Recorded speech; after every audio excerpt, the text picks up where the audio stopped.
Alright, so this video has been a long time coming. I've wanted to make this video for a few years now, but I've always felt, how do I say, hesitant to do so because of the sensitivity of everything. Everyone's so sensitive in today's world, but I'm gonna try to do it, and I'm gonna try to be tactful. This video is going to focus around why social media has exposed the true nature of humanity. And when I say social media, I mean everything. Everything that is online that involves human interaction in a public or even private sense. Some examples might be Facebook, WhatsApp, Twitter, Instagram. I apologize, my phone cut out. So yeah, Facebook, Instagram, Twitter, Snapchat, TikTok, anything like this, right? These are all social media apps. And even more so, how these have evolved into the dating apps. We now have, Facebook dating, Tinder, Plenty of Fish, all these different dating apps, right? There's hundreds of them. Now, disclaimer, I just got to get the disclaimer out of the way here. I am a lion, so why you're going to be getting your advice from me is, that's a discussion in itself, right? I have a degree in neuroscience and psychology. So basically, I've been studying human behavior for a very long time. I think humans are fascinating. I think they're fascinating creatures. There are differences and similarities to lions. Incredible, right? Now, I can only speak on the research that I have read, that I have come across, that I've been taught by my professors, by other people, by other students, colleagues, acquaintances, and experiences, right? There's anecdotal evidence in here too. And the best part is, you guys, you have your own anecdotal evidence. You have your own life and experiences to combat and compare and contrast all of this data I'm going to give you on. You have your own heart, your own mind, your own judgment, your own sound, rational thought to compare all of this to. You might hear some of the words that I say, and you might start laughing and say, wow, this guy is full of crap. He has no idea what he's talking about. I have never seen any of that in my life. And then you can go ahead and, live your life from your own perspective. That is completely contradicting mine. And that's fine. That's fine. There's no harm in that. I can only tell you what the science says, what the research says, and what I've learned. Maybe there's other science out there. Maybe there's other research out there that contradicts all of this stuff. Okay? So I just want to get that disclaimer out of the way before we begin. Because there are many things that I'd like to talk about. And I don't know how I'm going to do this, whether I'm going to structure it in just one video or break it up, or do one video and then try to take little snippets and put it into like mini lessons, because there's a lot to talk about with men and women and humans that I thought was understood, I thought was conceptualized and rationalized and accepted by most people, but apparently not. So, yeah. To get into the title of the video on how social media has exposed the true nature of humanity. Although this video might seem negative in tone, negative in outlook, maybe even sad or hopeless, that's not the point I'm trying to get across. The point I'm trying to get across here is education and knowledge and experience so that we can discuss it and then move forward. Move forward as lions, move forward as humans, as a species, as a planet, right? To learn from these things, and hopefully in the end have truth govern all. I am the lion of truth, right? Growl, growl, prowl, fucking prowl. That's my whole thing, right? Truth, honor, dignity, respect. So that is the goal here, is to illuminate some truth, spread some light into this dark world. Okay, so I don't know where to begin. There's topics. I'll just read off a couple topics that I do want to make videos on, and maybe this is going to be it. And I've been thinking about them for a while. I want to talk about why getting turned down hurts so much. Like why it's so hard for guys to talk to girls or girls to talk to guys and approach them and actually ask them out, and hit on them and try to go on a date. And why getting turned down, why having someone say no to you, or even the thought of having someone say no. Oh man, this goes so deep. Even the thought, even the idea that someone would turn you down, they would say no to hanging out with you, to being with you, to dating you, to going to get food with you, do anything with you. I want to go into the neuroscience and the psychology behind why that's the case. I also want to talk about friendships and how in general, throughout evolution, see, this is going to hurt a lot of people to hear these things. I don't mean to hurt you, I mean to educate so that you may live a better life. Friendships in general, guys, as far as evolution, as far as biology, as far as psychology is concerned, they're almost meaningless in today's world. They don't exist, almost. And I will hopefully prove this to you throughout this video. That's not to say they don't exist, because they can. Friendships can absolutely exist. And I want to try to impart my knowledge on how to build and sustain stable, everlasting, truthful, and honest friendships that can stand the test of time, that can stand eternity. The reason I'm so passionate about this stuff, you guys, by the way, is because I have been hurt so many times throughout my life by those I love, by those I care for more than anything, family and friends. And trust has been a core issue in all of these. People not being honest. But anyway, okay. So, let's revert back to the title and try to get into the topic of why, in general, I believe that social media has exposed the true nature of humanity. And not that it's bad or good, either way, right? Bad or good. It's just the truth. And if you haven't seen this, then I don't know what to tell you. There's so much evidence out there that it's absurd. Okay, one of the things you can do to prove this to yourself right now is even while you're watching this video on YouTube. You can use YouTube for this too. Minimize my video or whatever, pull up another tab, and then go to the trending section. Okay, go to the trending section of YouTube and look at where most of the views are coming from. Where do most people spend their time? Well, you'll find out very quickly. It's in entertainment. It's not politics. It's sure as hell not the news. It's not sports. Although sports can have its moments, right? It's a lot of music, and gaming. But if you look at the highest views, a lot of them have something sexual in nature, right? One way or another. There's a pretty girl on the thumbnail. There's a pretty girl in the video. There's multiple pretty girls in the videos. I mean, how many music videos, right? If we just look at music. Like I said, don't believe a word that comes out of my mouth. Go look for yourself. Go do your own research. How many music videos, if you just lined up 10 of them, the top 10 trending, whatever. I wonder how many are just surrounded with beautiful women. Okay, then you go on into Instagram. You're like, okay, fine. Let's go to Instagram. Same thing. Look. Open your eyes. What do you see there? Lots of beautiful girls doing anything at all. From working out, to cooking, to cleaning, to makeup, whatever it is. Lots of views. But the quote-unquote important topics, right? Like the, politics, the news, all these other things, they get no views at all. It is flabbergasting. It'll blow your mind when you look at the differences.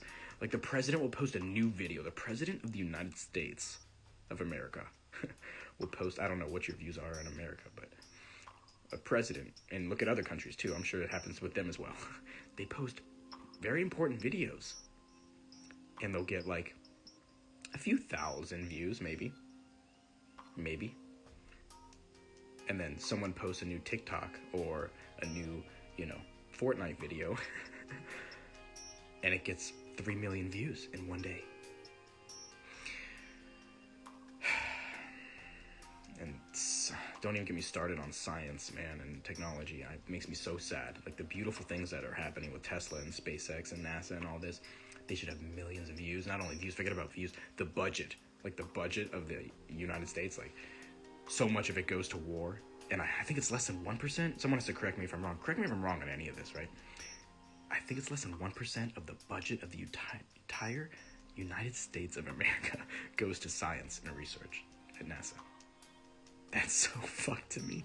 It should be no less than 10%, you know? No less than 20% of our budget should be into science or research, medicine. Medicine, we're talking like 40%, right? But as far as space, they should have at least 10%. Just space, just NASA and SpaceX. 10% of our budget, 15%.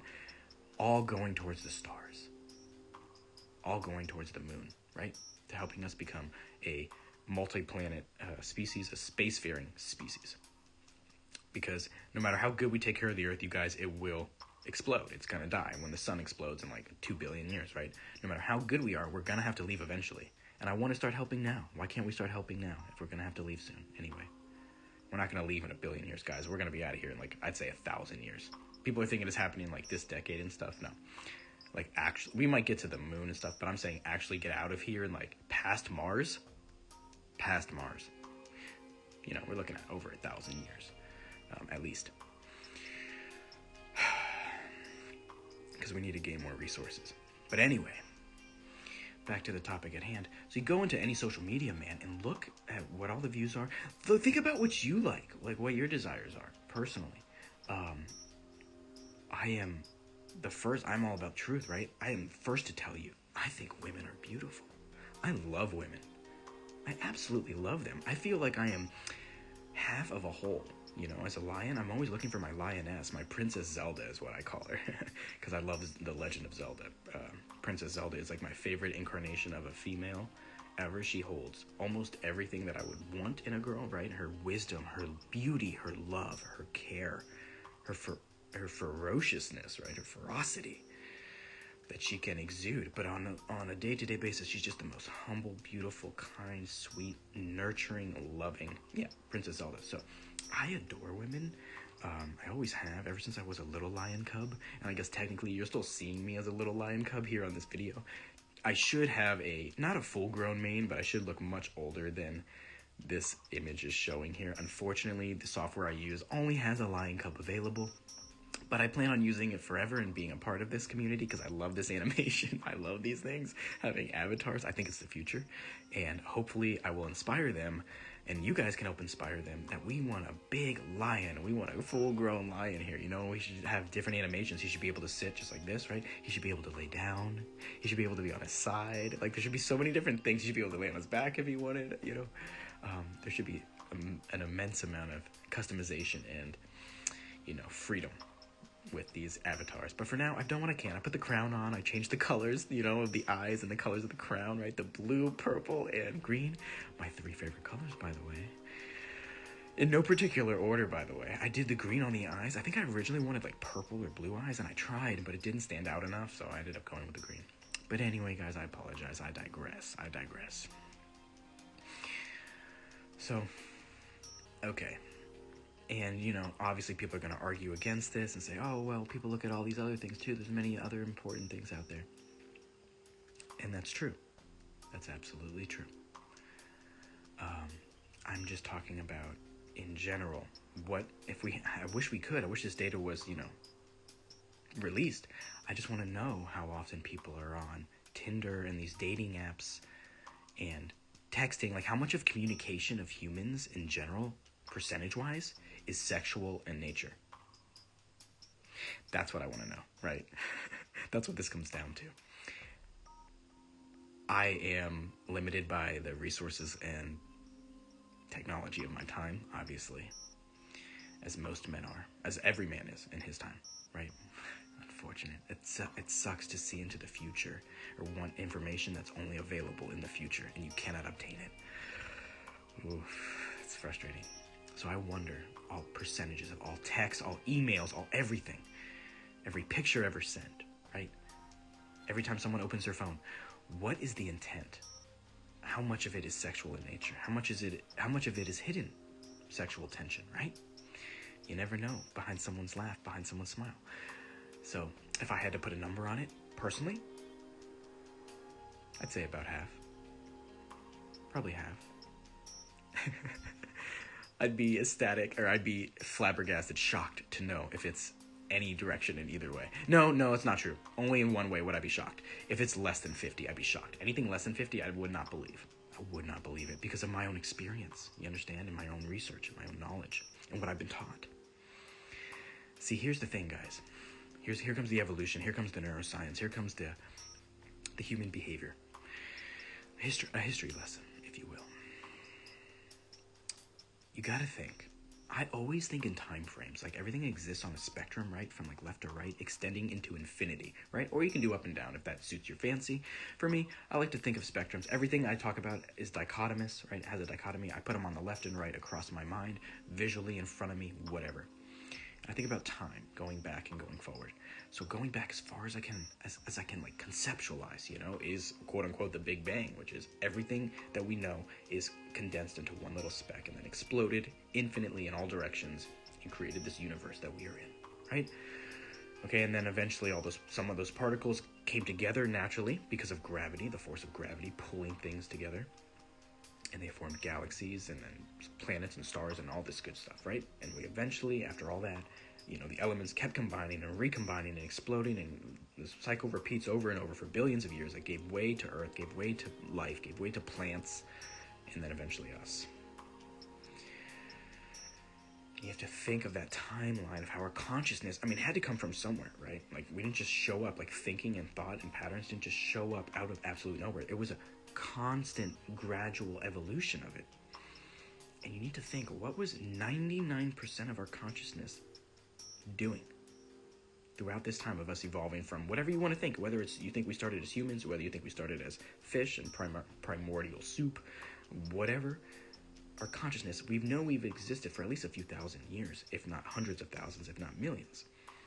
And regardless of what time frame you believe personally, it's still a massive amount of time. And you got to think, when you really do the math, 99% of that time, over 99, was spent in uncivilized Earth. Uncivilized, crazy, chaotic, cavemen, just insanity, right? People killing, raping, murdering, stealing, everything bad that could happen. We did. We were animals. We weren't capable of complex thought, rationale, really seeing into the future. We saw an apple. Someone else had it. You would attack them, kill them, take the apple and eat it because you knew that if you didn't get to eat, you would die, right? We have, thank God, evolved past this, right? Now, we don't do that. Some humans still do, right? They kill and steal from other people. Like, we still have those primitive mindsets. You see what I'm saying? I'm trying to get you to think in terms of length, and not only that, but in terms of DNA and genetics and what code we have that is hardwired into our brains, into our cells. Lions and humans alike. I'm speaking for both of us. You understand? All animals, all creatures. So, resource scarcity. Once again, guys, don't trust me. Don't trust a word I say. Look this stuff up. I'll be using terms here, and you can look them up, and you can be like, holy shit, there's truth to what this crazy lion is saying. This little lion cub with a crown on his head inside the Resident Evil 8 castle. Oh, man. Little glitch there. I apologize. So, resource scarcity is something you should familiarize yourself with. It is the cause of greed in humans and animals. Greed. The idea that you won't have enough resources, so you need to hoard it all for yourself and steal it, take it, keep it from anyone at any cost. It is a horrible thing in today's society, but guess what? Guess what, guys? Greed used to be good. It used to be good. Back in the day, it was good to be greedy. If you found an apple tree, you wanted to eat all the apples because you don't know when you're going to find another apple tree. You don't know when you're going to find your next meal. You can't just walk to McDonald's. You can't just walk to Subway and, Five Guys and In-N-Out. You can't just get some Burger King. No. You had to hunt tooth and nail with your life to get a meal. So greed used to be good. resources were scarce, right? Money, shelter, food, water, sex. These are all the scarce resources that a human and animals, all of them, by the way, besides asexual ones that reproduce on their own, they can literally just like copy their DNA and split in two. Crazy how humans identify as that, because you can't reproduce. But that's okay, because they won't reproduce, and we'll get into that with DNA and passing on your genes. Okay, so resources are what we need. Everyone, right? What does a lion need? Lionesses, right?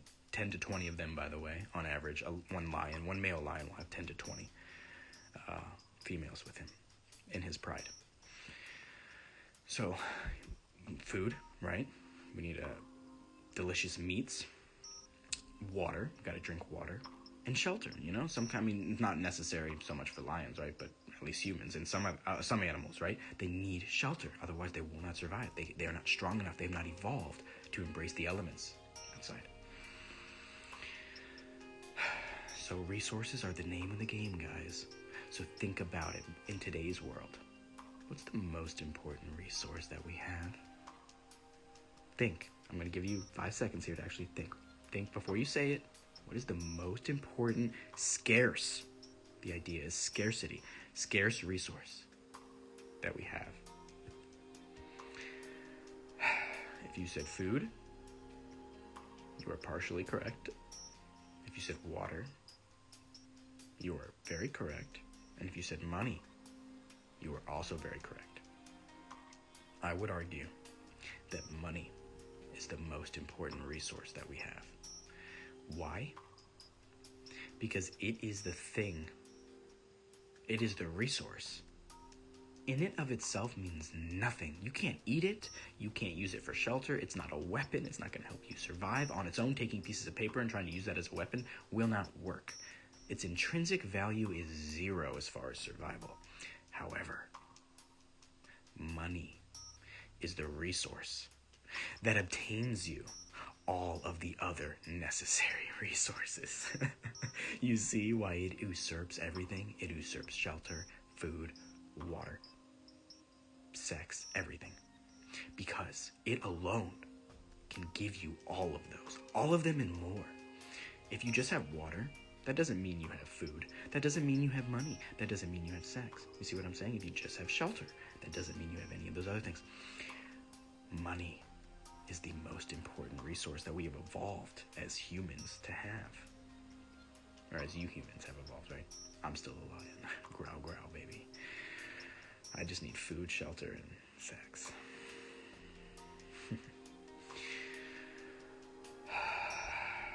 So, now we're trying to get into the topic that, okay, money is the name of the game. Everything we do is geared towards obtaining money. Why? Because money grants us all those other things. Now, we're going to get into what is the point of life. What is the point of evolution? What is the point of biology? What does it mean in scientific terms to be evolutionarily successful? To be a successful species. Do you know what it means, guys? Is it having lots of friends? Is it being really nice to people? Is it, helping out your community? Is it having lots of money? Is it being strong, being intelligent? What does it mean to be successful? To you, it might mean any of those things. That's great. And you can keep your opinion to the day you die. I will die defending your right to keep your opinions, to keep your freedom of speech. But as far as biology, as far as science is concerned, as far as psychology, neuroscience, neurophysics, as far as all of these things in evolution are concerned, you are only successful. You are only considered successful if you accomplish one thing. And it is none of the things I just named. You are only considered successful if you reproduce, if you have children, if you pass on your DNA, if you pass on who you are. That is what it means to be evolutionarily successful. Any species that doesn't do that, that doesn't pass on their DNA, no matter how strong they are, guys, no matter how smart they are, no matter how intelligent, no matter how even how adaptable they are to their environment. They could be the most adaptable. You have to be able to reproduce. Because if you don't, well, what happens? Let's just think logically here. You die, and then what happens to your genes? What happens to your last name? What happens to your thoughts, to your memories, to your behaviors, your personality? What happens to your looks? Your immunities, the things you were immune to, your immune system. What happens to all of it once you pass away? If you don't have children, if you don't reproduce. It gets erased, right? So that, people always wonder, and no one really understands why, but I'm trying to explain to you. Why does it hurt so much when someone turns you down? Why does it hurt so much at a fundamental level? Guys, by the way, I've been turned down by hundreds of lionesses, okay? Hundreds. My experience with women is, how do I say?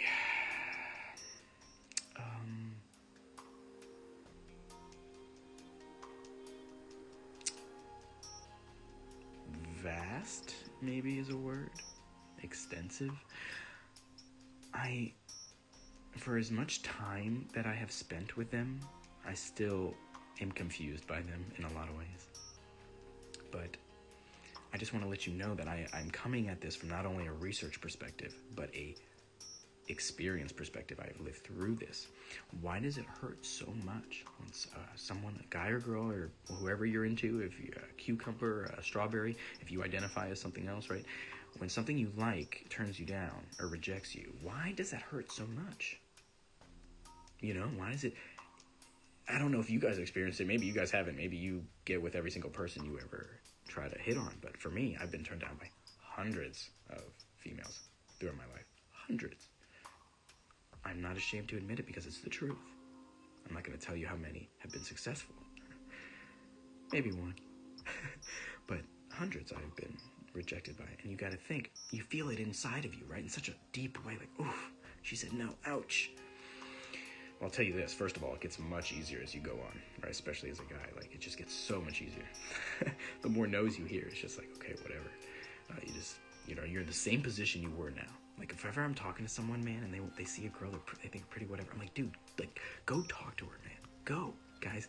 If you're ever interested in a woman, or women, same thing with you. If you're ever interested in a guy, or if you don't identify, if you're ever interested in a strawberry, or whatever you identify as,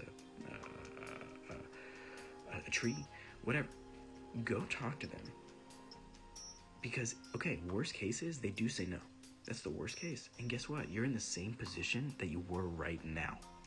For me, this is how I view it now. When I see a pretty girl, a beautiful woman, I feel more hurt and sadness inside if I don't talk to them versus talking to them and then getting turned down. Because at least I know that I tried then, you know? I went up, I saw something that I liked, I approached it, I went after it. It rejected me, okay, I move on. But at least I'm not wondering. At least I don't drive home and then think to myself on the drive home, man, or on the walk home, prowling on my way home. I don't just think to myself, man, I really wish I had talked to that lioness. I really wish I'd talked to that girl. She was so beautiful, you know? Don't do that to yourself, guys and girls and strawberries out there. Don't do it, please. You see someone or something that you're attracted to, that you want, that you desire, please do me a favor, do yourself a favor. You'll thank me later. Go up to them, hit it, whatever it is, her, him, talk to them. They, them, talk to them, approach them, express your feelings, you know? I see someone who's beautiful. I'm like, excuse me, ma'am, I just wanted to say, you're beautiful. You know, and you'll be surprised. You will be shocked. Try it. Don't believe me. Don't believe a fucking word I say. Try it yourself. Go up to someone that you think is pretty, you think is beautiful. Even not. Say something nice about someone else. They don't have to be pretty. It could be their shirt. It could be, just say something nice. Say, I really like your shirt. I like your shoes. I'm just thinking about physical stuff right now, like attraction, because that's what this video is centered on. But it just say something nice. And you'll see the response, you guys. You'll feel much better than if as if you never talked to them and you just kept living your life. I promise you this. So now for me, man, I don't care how many times I get turned down. I just love expressing how I feel towards people, saying, hey, you know what? I love your shoes. I love your shirt. Oh, your hair is gorgeous. Holy crap. You know? Oh, wow. I love your makeup. Whatever it is, man. I think you're really pretty. Try it. Try being nice and giving people compliments. Just try it. Anyway, going back to the rejection. Why does it hurt so much when someone rejects you then? Well, like I was saying, when someone says no to you, they're not just saying no to you as your personality or your looks, but they're rejecting your genes. They're rejecting your DNA. They're rejecting who you are as a person, your family's legacy, everything. They're saying, I don't want to reproduce with you. I don't want you to continue to exist on this planet, because then when you die, you won't have any more children. Your behaviors, your legacy is gone. That is what the brain is thinking. You understand what I'm saying? That's not the truth, right? That's not the truth. Maybe that's not what the person's in their mind is saying, right? They're probably just like, hey, I have a boyfriend, I have a girlfriend. I'm just, I'm too busy. They might have a million reasons, or they're just not attracted to you, whatever it is. There's a million reasons, but the brain, I'm telling you what the brain thinks, okay? The brain takes everything in extremes. The brain is all about survival. This all goes back to the brain. This is animal brains, human brains, lion brains. It doesn't matter. They're all the same. They're all geared towards the same exact thing. Eating, sleeping, reproducing, surviving, okay? So the brain thinks you are being rejected, like, oh my God, my DNA, my last name, my behaviors, my thoughts, my looks, my personality. It's all getting erased off the face of the earth. This person doesn't want to reproduce with me. That's why it hurts so much, guys. And it can ruin people's lives. It can absolutely ruin people's lives if that's the only person they've been talking to. You see, if you only have one person you've ever talked to or been in love with or whatever, that is the scariest fucking thing you can do. Because what if that person ends up rejecting you? What if they lie to you? What if they cheat on you? It will destroy you and your brain. You'll be like, oh my God, they're rejecting everything. They don't want me to exist anymore. My family, my last name will be gone. Hopefully that's not the case for most of these rejections, right? It's just that the girl either has a boyfriend or whatever, or they're just not attracted to you physically, but it's not that they're wishing you ill or they want you to be erased, anything like that. But the brain takes it to this extreme. That's why, in general, people have such a fear of asking people out, of hitting on someone. It is that fear of rejection. And women have it 10 times worse. Why? Okay, well, let's get into what is known as, once again, you can look this up, reproductive potential. All right? Life is about reproductive potential. Also, another term is sexual selection. Look this up, right? The females are the ones, in general, at least for the mammals, they will be the ones who pick which of the men reproduces, which of the genes are passed on, and which of the genes are erased. The women pick. The men do what is known, once again, another term. The men produce display tactics, right? The men will display themselves for the women in any number of physical feats normally. That's what this is, right? We will show them how strong we are, how powerful we are, how fast we are, how far we can throw things, whatever sports, right? We do this with jobs. Why do you think guys want to have great jobs with lots of money and have fast cars, flashy cars, a big house? Why do you think that's what men do, human males? Think about it, guys. It's so simple, is it not? The brain is in control of all this. Do not think for 1 second that you are in charge of most of your decisions. Our consciousness, our ability to control the brain lies in the frontal cortex, and specifically, maybe even more so, the prefrontal cortex that governs our somatosensory cortex. Our movement and our muscles and our feelings. No, it is very small in comparison to the most of the brain that is in control. Most of the brain is governed towards instincts, basic survival needs. There's so many hardwired connections in the brain, you guys. You have no fucking idea. It is insane how much our brain is just like an animal's brain. It is very, very similar. There's, like I said, the prefrontal cortex, and only part of it is what separates us from animals. It's our ability to plan and think into the future.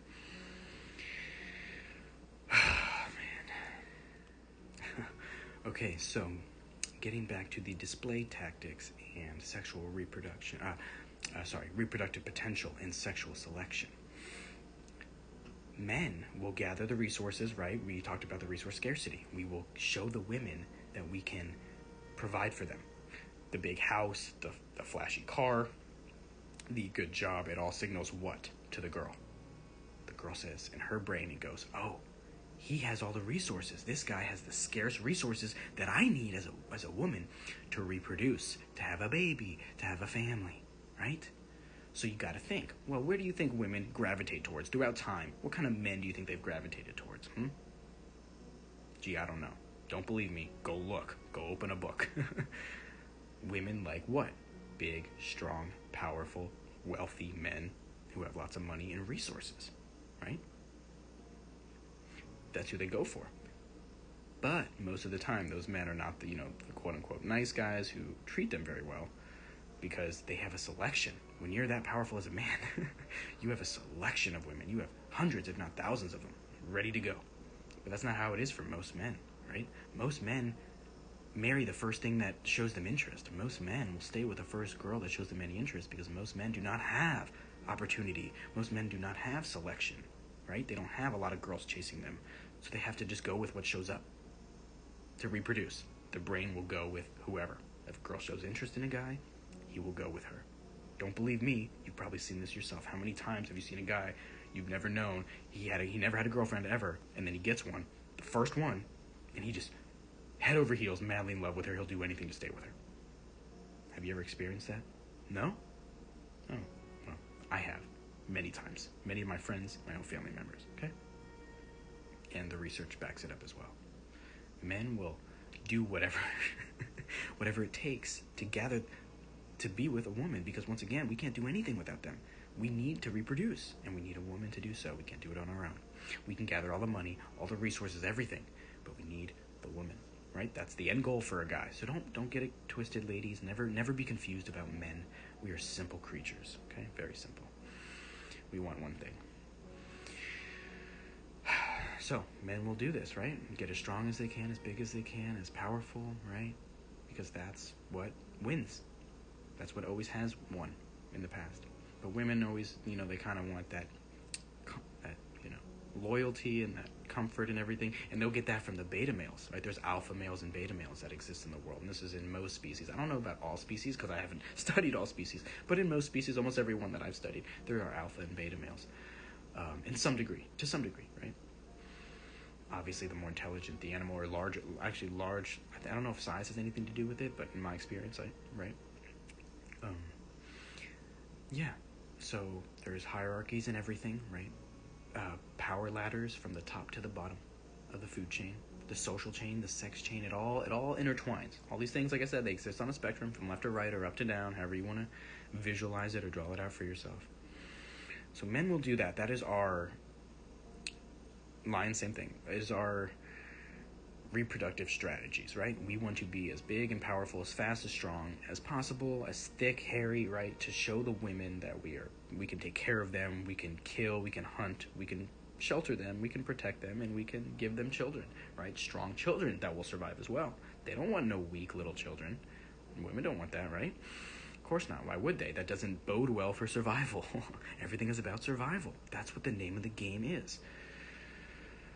It's like, what's the purpose of life? Well, it's very simple. It's survival. Now, of course, there's another side to that, the philosophical side, right? Where, for me, there's another side where it's like unification. My whole thing is like philosophy and neuropsychology and bringing together astrophysics and human behavior in the mind and consciousness and unifying every atom in existence and bringing order out of chaos in the entire universe or multiverse.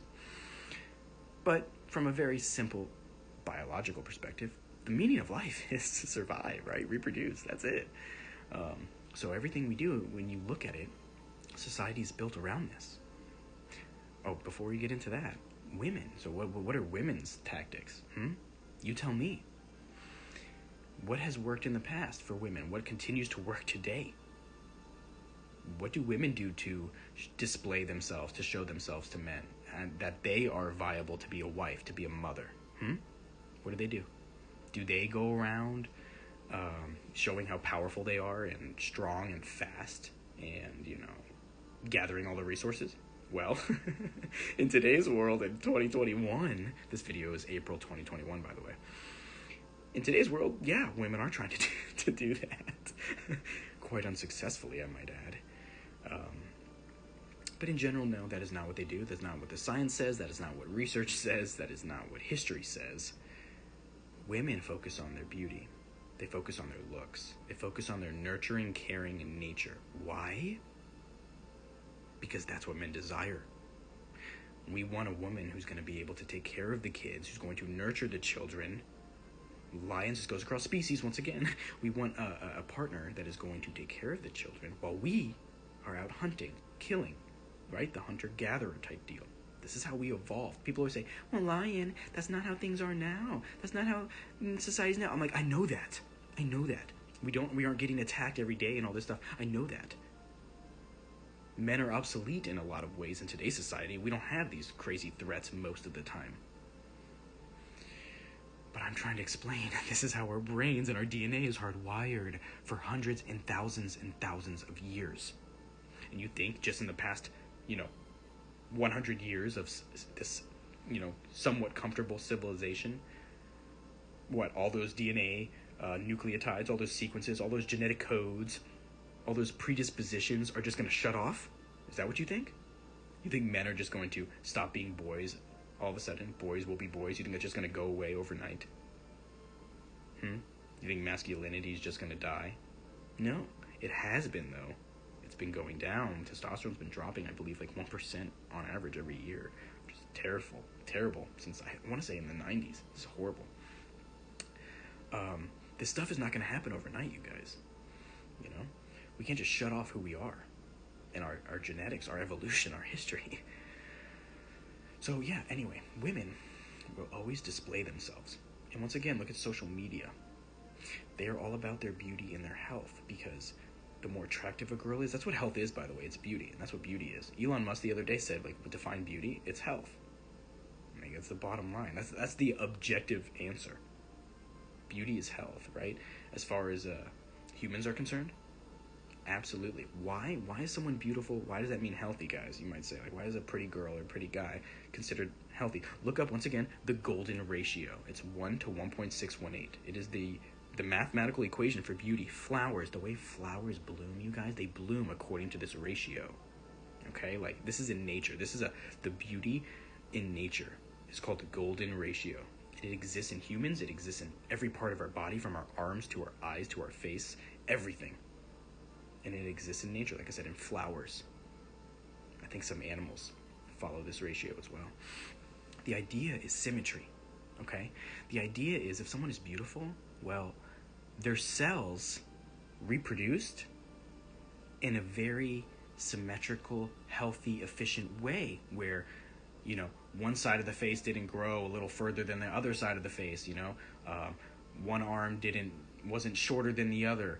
The cells didn't become cancerous. They didn't form any tumors, any blotches on the skin, anything like that. Immunity, right? Having strong immunity is incredibly important to health. A great immune system. Being tall in stature, for men means we can throw sticks farther. We can see further off into the distance, see dangers and see resources further away. There's all these things, man, that we say, oh, wow, he or she is beautiful. And the truth is we just mean healthy. Beauty is health. So you want to be beautiful, guys? Be healthy. Take care of your eyes, your teeth, your body, your hair. Health is wealth. Health is beauty. It's one of the best pieces of advice I can give anyone. Health is so important, man. It doesn't matter how rich you are, how much of any of the other resources you have. If you don't have health, man, oh, man. Yeah, I got to focus on my health even more, I'm preaching to the choir. I'm preaching to myself. Got to focus on my health more. So women will mimic themselves to be like nature. Isn't it funny, guys? Look at makeup. What is makeup? It just accentuates those curves. It accentuates the symmetry. It accentuates their youth, because youth is also associated with beauty, because if you're younger, that means your cells, your telomeres, everything is healthier. You're more viable. You can have kids more readily and more successfully than someone who is older. The way the sperm moves is better for men. when they're younger. The females have a much higher birth rate when they're younger. So being young is a very good thing. And health keeps you looking young. Isn't it funny how it goes back to that? Isn't it funny? Being healthy makes you keep your youth, your youthful looks and spirit. So women want to look pretty. That attracts the man. And then men want to have to do all these other things to attract the woman. So you might say to yourself, well, wait a minute. The men have to do a lot, and the women don't really have to do very much at all. And that's true. That's absolutely true. Girls don't need to do much.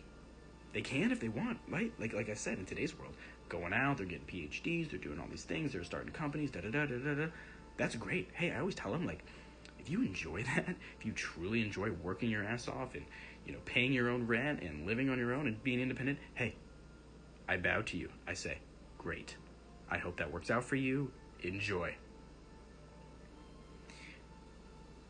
But for me, and evolution and history, most of the time, no, women didn't focus on any of that at all. They were just focusing on their beauty, because the more beautiful they are, well, the more guys are going to come after them. And it's funny because, once again, look in your own experience in your own life and research, your own friends and family.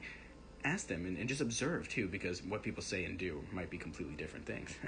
Who do men go after?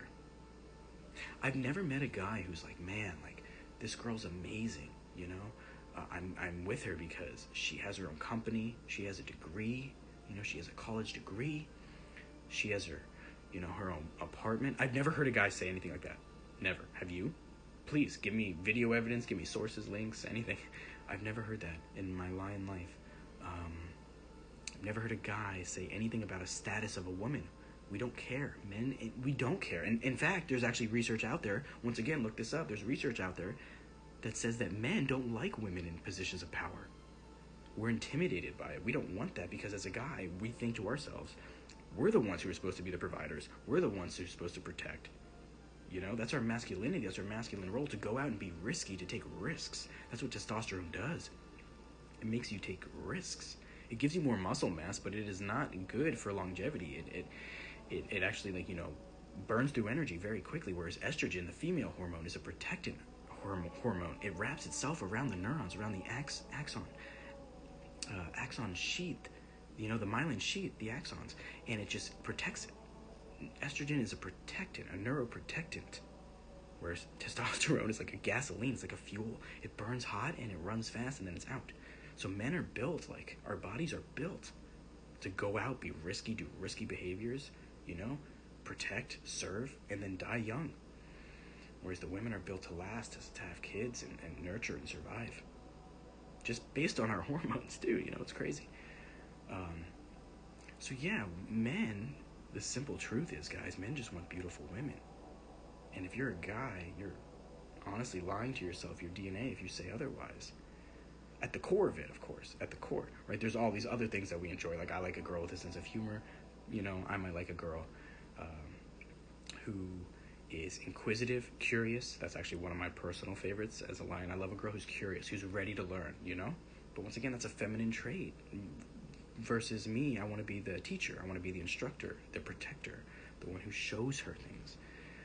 And I get that probably 9 out of 10 women in today's world are not into that. It sucks. I live in the wrong time era for sure, this lion. Because I'm very old school, very traditional. And most of the girls today, they want to do this whole, independent thing. And I'm just not into any of that. I'm just very traditional, very old school, like very old school. Caveman, old school, almost. A mixture of 50s housewife and caveman type of old school. So yeah, I definitely don't fit in, but this is where society is. However, like I said, it's all a facade. It's all fake, because you look at the internet and social media and you find out what the truth is. And the truth is, men say they want these strong, independent women, and women say they want these things, they want to have their own companies and be independent. And first of all, I think they're miserable most of the time. I've never seen a happy one like that. Never.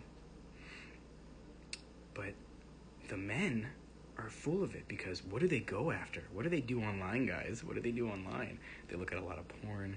They go on Tinder. They pay girls. This blows my mind. I learned about this a couple years ago. It blows my mind. I was watching adult videos online, which I have done most of my life and will continue to do. For free, mind you, because it's mostly free. There is paid stuff out there you can do, but well, I don't see why you would. I found out that there's guys on there. This blows my mind. I was watching this video, and there's just like these noises going in the background. There's a girl doing something right on the camera, and then there's noises in the background, like these little beeping noises. And I'm like, what the hell are these constant beeping noises? Turns out, those beeping, every beep, was men giving her money. Think about this. Men are giving women money. I mean, online for nothing. They get nothing. They don't get to... it makes no sense to me. You don't get to do anything. You don't get to physically touch. Nothing. You just get to see. And for me, I didn't believe it at first. I thought it was a scam, a joke. Turns out, no. It's real. It's real. And if you don't know about this, well, I hate to break it to you, buddy. This is the truth. This is the cold, hard truth, man. We got girls just standing there in front of cameras looking pretty, doing nothing. Next to nothing. And what happens? Men just give them money. If that's not exposing the true nature of humanity, of men and women, I don't know what is. The girls get dressed up, they get pretty. They just stand there, they just sit there, they dance, they, jiggle around, they bounce, they do some things, and boom. Men just pour money into them. These girls are becoming rich. Do you understand what I'm saying? This isn't just a little money. This is hundreds, thousands of dollars, millions of dollars in some cases. There are some extreme cases out there. These girls are living the life, doing nothing. You understand what I'm saying? If that doesn't show you the truth, then I don't know what is. Look it up yourself. Look up something that's called OnlyFans. Okay? By the way, you better be 18 plus to be watching this video. Like, I'll put that in the description. I'll put that in the title. Like, you should not be here unless you are 18 plus, because this is adult content. This is adult subject matter. And you are not mentally ready for this, okay? You aren't, even if you're over 18. I'm just doing this because I know this is what humans need to hear, and this is the truth, and I am trying to educate so that people can live happier, healthier lives. So, the truth is, man, like, we have these girls online, and these guys just showering them with money. And it's sexual selection at its finest, man. We have, I forget where I read the statistic somewhere. It was like 80% of the men sleep with 20% of the women. And the other 20% of men sleep with 80% of the women. So what does that mean? That means, like, you have 10 guys and 10 girls all lined up together in a room, right? That means one or two of those guys will obtain roughly 8 of those women, okay? Because they're alpha males, right? This is like the statistic of alpha to beta, I guess. And that means that the other 2 women that are left over, the other 8 men will have to fight for territory and resources to obtain those 2. Because the top 8 women, the other 8, they were all chosen by the top men. You see what I'm saying? So the top alpha males in the world, these are the rich guys. This is, if you're watching this, it is not you and it is not me. The top, at least not as far as finances, the top 20% of men will get to sleep with 80% of the women. Why? Think about it, guys. Because who are the women going to go after? We've already talked about this. Look at your own experience. Who do they go after? Do they go after the janitors, the retail clerk who sells shoes? Or do they go after the CEO? Or do women go after the manager, the guy who owns the store? The football players, the celebrities. Have you seen the way they act around celebrities? It's insane. It's incredible. It's totally primal, just screaming and crying. I saw a video yesterday of Michael Jackson standing still on the stage, Michael Jackson. And people were literally, I would say, just orgasming everywhere, just in the crowd, just screaming, tears down their face. So primal, man. If you don't see this truth, I don't know what to tell you. Because it's blatant. It actually kind of hurts my heart in such a way that I even have to explain this to people. But I'm just illuminating the darkness, man. Illuminating. Women will just go insane for a man in power, right? Whereas it doesn't work that way. Like, guys don't care so much if a girl's in power. We don't. Why? How does that benefit us? Why would a man be obsessed with a girl in power? That doesn't mean anything to us. Why would it? Like, all the things that she has are things that we are going after. We don't want that in our mate. We want them to be different than us in that way. We want to have, the power, the control, the money, the resources. That's how men are. That's how we've evolved, right? Obviously, this shift in power is occurring, okay? The women are now gaining much more power. Oh my God, it's crazy. So yeah, when you look at social media, it really exposes what people want, because women have all the ideas or all the capability of going into power in a hard way, right? Running businesses and CEOs and all these things. But in general, when you look at social media, that is not what you see. Not at all. Like I said, look at the trending sections of any of them. That is not what you see. You will see beauty, health, and sex. You will see that everywhere. Everywhere, And that's just the cold hard truth. So yeah, it's amazing to me because, guys, imagine, I just think about it as a guy, I'm like, imagine if I could just turn on my camera and like stand here and just do anything, right? Cook, clean, do whatever, and just make money doing that. Because men are such visual creatures, don't you understand? Like, this is the whole thing, guys. Men only care about looks. You've heard it before, and it's the fucking truth. It is the God-honest truth. Looks. Why? Because we need to know, if the girl's beautiful, that she could have a baby. That's it. That's all that matters to us. We're not expecting her to bring resources. We don't look at the girl and say, oh, she better be able to bring home the bacon. She better be able to give me shelter. No. That is not what a man thinks. It's not what his brain ever thinks at all. It's not how we evolved. Maybe in the future, that's how we'll be. That'd be fucking hilarious. But how we evolved is, we are the ones who think, okay, I gotta get, money, I gotta get resources, I gotta get food, I gotta get shelter. And I just need a girl to complete it. I can get all the other things. Those are the things, those are easier to obtain, actually, than a woman, right? And to keep one. So you get all those things, and then a woman will come and she will stay. Yes. That's what guys are like, right? That's how we've evolved. But women, so we want a beautiful girl who we know. Oh, thickness, by the way. Why do men like thick girls? This is all about looks. Because back in the day, you guys, thick was the best. It still is the best. And once again, this is another lie that society has told you. Men are not into skinny women, like super skinny. Not at all. The Victoria's Secret models, not at all. I remember being a kid, a cub, and looking at the Victoria's Secrets, and I was like, I'm not attracted to them. And I didn't know why, and I felt weird. I felt weird because I wasn't like everyone else. Everyone else was saying how beautiful these girls were. And I'm like, I'm just not into it. I don't know what it is. As I grew up, I started getting with girls that were thicker, lionesses that were thicker. And I was like, oh my God, this is amazing. This is what I want. Like, I started with some skinny ones, and I was like, yeah, it's okay. And as I've gotten with thicker ones, I was like, this is the truth. This is what I really want. And I didn't know why. Then I had my degree in psychology. I studied it, neuroscience for 10 plus years now. And I'm like, oh, well, duh. Evolution dictates that we want thicker women. Why? Because they can survive the winter. They can survive the harsh months. They can survive the days when we can't provide the food.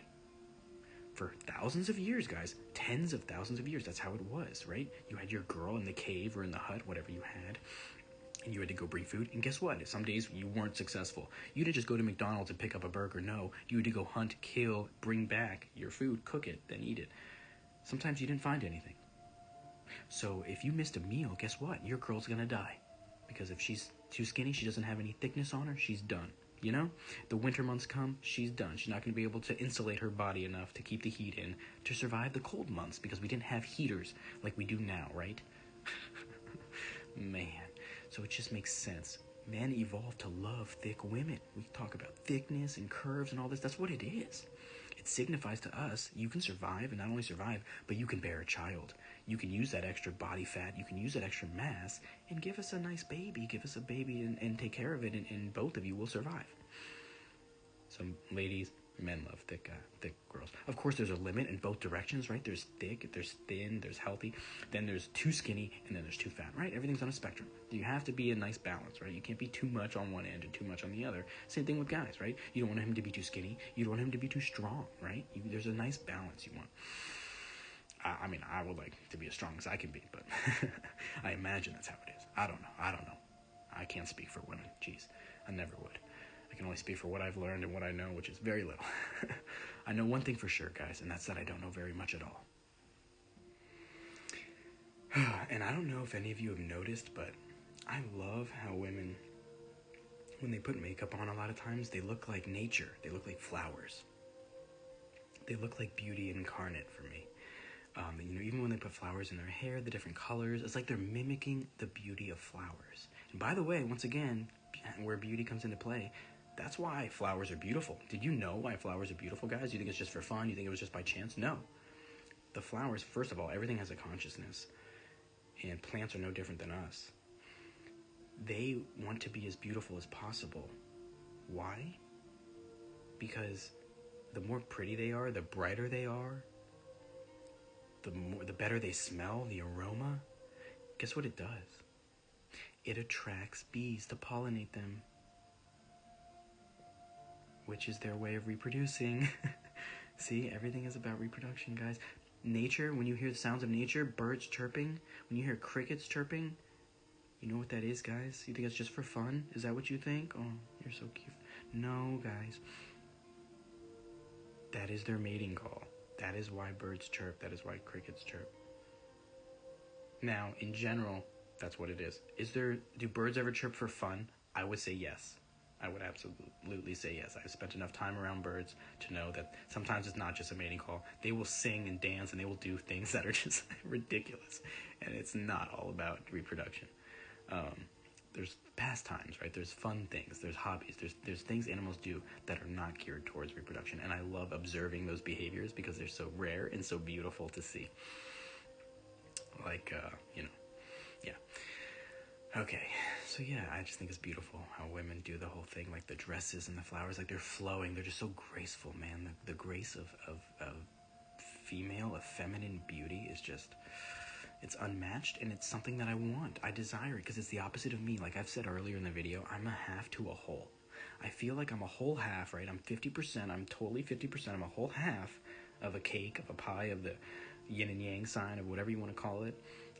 I'm a whole half. I'm there. I'm 100% me.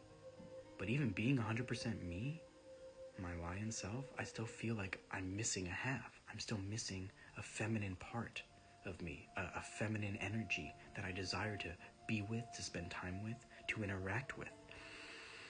And I think I'll be doomed my entire life to be searching for this Princess Zelda, because especially in today's world, guys, I mean, once again, I don't recommend, I hate to say this, but the truth is, like, guys, I don't recommend men date in today's world. Like, don't do it, guys. Don't put yourself out there like that, because, I mean, you can talk to girls, I mean, you can date, but don't get anything serious, is what I mean to say. Like, don't really get into anything serious, because, like, there's very, very few instances when I would advise for you to do that as a guy. But most of the time, guys, you're just going to end up heartbroken and out of money. Because in today's world, like back in the day, women only had to choose from, 10, 20, maybe 100 guys, depending on how big your village was, right? How many guys they saw in their entire lives. I mean, you even forget about thousands of years ago, even 100 years ago, when people went to work, they went to work, they had like 1 or 2 jobs their whole life. They worked with the same people, right? Times are different, man. We have social media. We can talk to anyone across the whole world. The dating pool has exploded from a couple hundred or a couple dozen to thousands and millions. The jump is astronomical. So a woman, where she might only, knew a couple guys and she was dating one, and was with one, but she always knew in the back of her head, like, oh, well, if anything happens with him, I had this one other guy, maybe this one other guy down in the village that I can go with. But now the backup, the orbiters, the beta orbiters now that exist, guys, it's hundreds and it's thousands. So instead of just that one, you know what she has? Countless, infinity, because men will always go after women. It's just how we are, unless you learn about this and you can rise above it, like I have, and very few men have, where you rise above that nature and you understand your nature and you act in accordance with it, and not let it take you over. Like there's a beauty and a magic to females from guys, and I can't explain it. This one girl talks about it from her perspective as to guys, and she's very right. You know, she talks about the masculinity and power that a man has, and women have it too, but it's a different type of power. It's like a seductive, it's a calming, it's a nurturing, it's an attractive power, something that I want to get closer to, something that draws me in when I see it. I can feel it. It's just like, oh, this magnetic pull that females have. It's a magic. And I remember feeling it so strongly when I was younger because I only was interacting with a few of them and on an intimate level, right? So any girl, if I had one or two, it was like, oh my God, I thought I was going to marry this girl. Like I thought, this is the future. This is everything for me. It was just magical is what I can describe it as. And like anything else, you become, desensitized to it over time, and you learn more about it. And that magic has largely faded away from me over time after you've been with however many, If you interact with countless numbers of the opposite sex, then that magic is not as strong as it once was. Now, does it still exist? Yes, because I have still experienced it, right? Regardless of the number that I've interacted with, if a girl has the right energy or whatever, I still do feel a little bit of that magic. So I know it exists. I know it's out there. But I've never been able to find, the Princess Zelda. But even if I did, who's to say that she would be loyal, She's going to have millions of other guys talking to her, going after her. I know how it is. I know how this is. I have friends. I've seen it. I've experienced it. I've gone after women. I've been those guys. So I know the truth of all this from every perspective. Guys are the ones that go after the females. And if you're attractive at all as a woman at all, just average or above, you are going to have hundreds and thousands of availabilities. That's the simple truth. And if you say, oh, no, I don't, well, that's because you just haven't put yourself out there. Make an Instagram account, a Tinder, or whatever it is, and you will see. You will see just how many followers you get. Versus a guy, an attractive guy, you won't get a tenth of the following of a normal average girl. We'll get not even a tenth. Because women don't care about looks like guys do. They do appreciate looks, but that is not their main goal. That is not like the number one thing for reproduction of being successful for a girl. No. The guy needs to have all those other things. It's much harder to be a guy. They need to have resources, money, shelter, strength, intelligence, humor. They got to be able to make the girl laugh, to keep her entertained at all times. The guys need to do an infinite number of more things. It's unfortunate because, once again, if you don't do those things, guys, guess what? She's going to have hundreds of other guys that will do those things for her, you see? And it's so funny how the tables turn with guys the moment they start having selection because they're not used to it. Most guys are not used to it at all. But it's funny, you find out the truth. Like, guys are so loyal and all this stuff. Oh, yeah, they're so loyal to you, right? They would never hurt you or cheat on you or anything or lie to you. And the moment they have the chance, the moment another female shows them interest, well, I'll leave it up to your imagination what happens when a guy has the availability of a girl who's literally there, begging for it. It takes a really strong man to say no to something like that, if that's the conditions he set with his mate, with his partner. And that's where the lies come in, man. That's where all the lies come in with this bullshit with social media, and that's what I'm trying to get at here at the end is truth, bro. It's all about truth. Like, be honest with each other. If you're a girl and don't lie. Like, as one girl, man, guys, I've seen this. They have thousands of messages. They'll show me their phone. Like, I'll hang out with these girls, right? And, and we'll talk about guys and stuff, because I'm always interested in the science and the behavior. And I'll be like, so how do you pick if you have all these guys messaging you all the time, hundreds and thousands? Like, how did you choose me? The girl shows me her phone, bro. 3,000. 3 fucking 1,000 messages. This other girl had 300 matches that they hadn't interacted with, by the way. Like, this girl had 3,000 messages and the girl had 300 matches, and they had not interacted with a lot of them.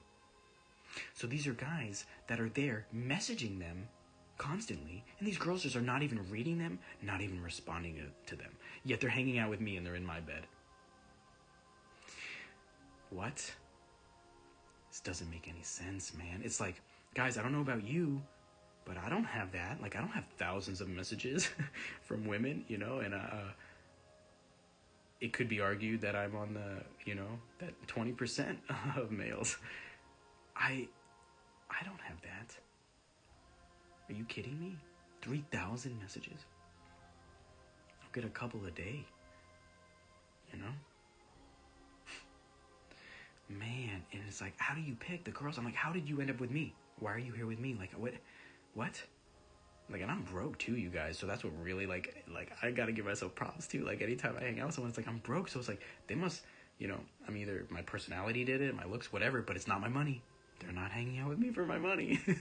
Because I let them know. Like, I'm like, hey, you know, this is my situation and my financials. And they still come over. Because they always ask, by the way. I don't know if you've noticed that, by the way, if you're a male. And if you are a girl or whatever you are. Go look this up, you know, look at your friends or whatever. One of the first things that a girl will ask you, at least for me, in my experience and my research, one of the first things she asked me, guys, what do you do for work? One of the first fucking things that they ever come out of mouth. I very rarely ask a girl what they do for work. I don't care. I don't care if she has a job. I don't care if she has a degree. I don't care about any of that. No guy does. Not no guy. Most guys don't. Maybe some out there do, especially in today's world. But in general, guys don't care about that. We don't need that. You know what we want? You know what guys actually care about? This is going to blow your mind. Are you ready? We don't care that you're a CEO, that you have your own company, any of this. That's great. That's great. If that's what makes you happy, fantastic. But what the male heart, what the divine masculine wants, the divine masculine, once again, term, go look it up. Divine masculine wants the divine feminine. We want beauty, health, nurturing, loving, caring, fostering, these types of personality traits. We want curiosity, wisdom, an open mind, an open heart, gentle soul, meek, someone who will listen to us, respect our wishes. So simple, man. What men desire is so simple. We just want you to be loving, caring, you know. Me personally, I would love to have massages, right? You know, after work I come home, I would love to have a nice dinner, have a massage, hang out with my wife, my girl, talk, have some playtime, play some video games. You know, it's not complicated, guys. It really isn't. Don't make your life complicated. Please don't make your life complicated. More complicated than it needs to be. Men are simple. They say they want all these other things. Like I said, society seems, quote unquote, to be moving in this other direction where we desire, you know, all these other qualities in a woman. But that's not the truth that I've seen. That's not what I see on social media. That's not what I see in my relationships and my friendships. It's not what I see when I walk around, when I talk to people and friends, family, anything. It's not what I see. What I see is men desire beauty above all, and women love being beautiful. Like those girls, like they look so happy when they get all dressed up and they got lots of guys talking to them and they're online and streaming and posting. They look happy as a clam because their brain is saying, yes, we are getting exposed. We are showing ourselves. We are displaying ourselves to the strong males, and then we'll have hundreds and thousands and millions of guys, but we're only going to pick the top, like we said, you know, top 10%. To interact with. Those are the guys who get messages back. Those are the guys who are getting the pictures sent to them. Those are the guys who get, you know, the late night texts, the things that most of us don't experience very much, right? That most men do not experience. And if you do, it's a great feeling, right? So yeah, it's the sad truth of reality, man. Let me know what you guys think. I'm going to continue on here. I'm going to talk a little bit more about friendships before I end this. And if men and women can be friends. But if you've watched this far, hopefully you know the answer to that question. All right, so let's continue on with that. Thanks for watching, by the way. You guys are awesome. I just want everyone to be happy, man. I just want everyone to be happy. And truth, and I'm going to get to truth, and I'm going to... You know what, really quick? Yes, before I get to the friendship thing. Truth, guys. That is the way around this. That is the way to happiness through all this. Okay, so, like... Men and women need to really start being honest with each other and honest with themselves about what they want. Sit down. Look at yourself in the mirror. ask yourself, what do I desire in a mate, in another person, in a girl or a guy or a strawberry or a cucumber or a tree or whatever the hell you're attracted to? What do you desire in that person, place, or a thing? Truly, what do you want? You're gonna die. Very soon, we're all gonna fucking die. I could be dead right now. I could be dead before this video uploads. What do you desire in them? For me, I'm like split down the middle, man. Like, I desire that Princess Zelda, you know? I want everything about her. And then there's another part of me that's like, well, I have my lion nature. Will that be enough? Will one be enough? I don't know. Reproductive potential. Oh yeah, that's the thing we gotta get into, right? Exactly. Because men and women are designed differently by nature, guys. As far as reproducing, look up reproductive potential of a species. It means given a good environment, doesn't have to be perfect, but ideally perfect, right? Given the perfect environment or great environment where you have the resources, you have the availability, you have the mates, you have everything at your disposal, you have money, wealth, food, shelter, right? Water. How many children can you have? How much can you reproduce? That is your potential, right? So, this is crazy. This should blow your mind. This is like the end all be all if you're talking about human nature and just the way we were designed. Women, okay, let's say, like I said, men and women, right? They're all living in a house together, whatever, and they have infinite resources. This is a perfect scenario. How many kids can they have? Women, this is not science fiction or whatever. This is truth. This is fact. Look it up. Don't believe me, because you're going to project your anger onto me. Like, any dislikes this is going to be getting is because you're projecting internal anger and cognitive dissonance onto me, into the truth. And I'm just a messenger, right? You're going to hate me because I'm telling you things that you don't agree with, even though they're objectively true, most of these things, right? Scientifically, factually true. You're going to distance yourself, look up cognitive dissonance, and you will be presented with this new information. You will reject it, and you will say no, and then you will internalize it inside and then project that hatred onto me, saying this guy is full of crap. No. Whereas if you just do the research on your own, you'll find out that all of this is true. I'm not just making these terms up, guys. Reproductive potential. I'm just making this. Look it up. So women are born with about, it's like a few thousand eggs. 5,000, we'll say 10,000. You know, I always try to take things to extreme to get my point across, because some people are just so irrational. Let's say 100,000. Let's say women have 100,000 eggs. Let me take a sip of water. Hold on.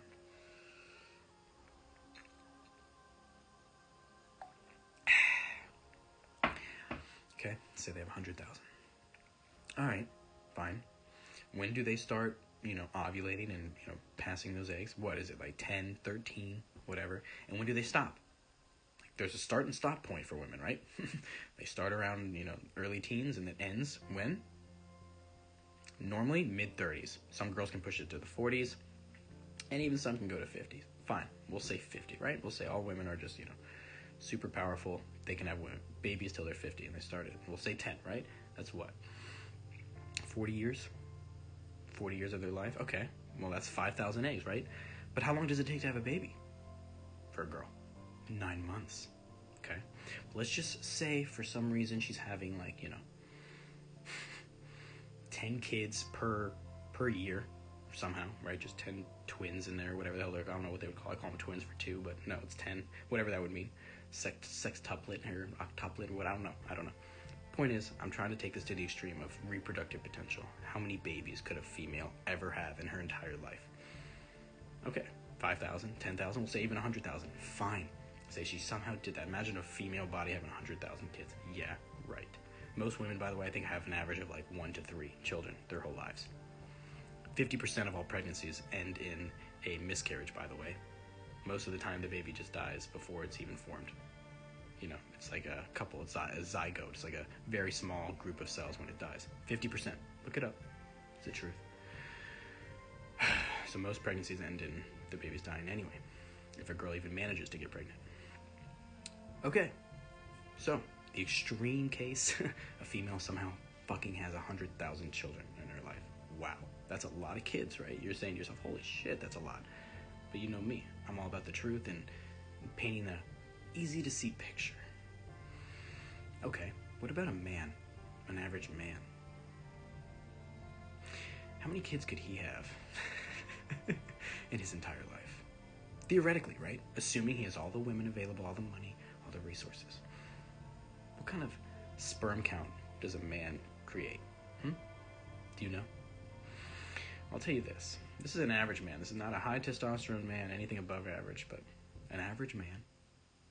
When he ejaculates, when he comes, when he has an orgasm, okay,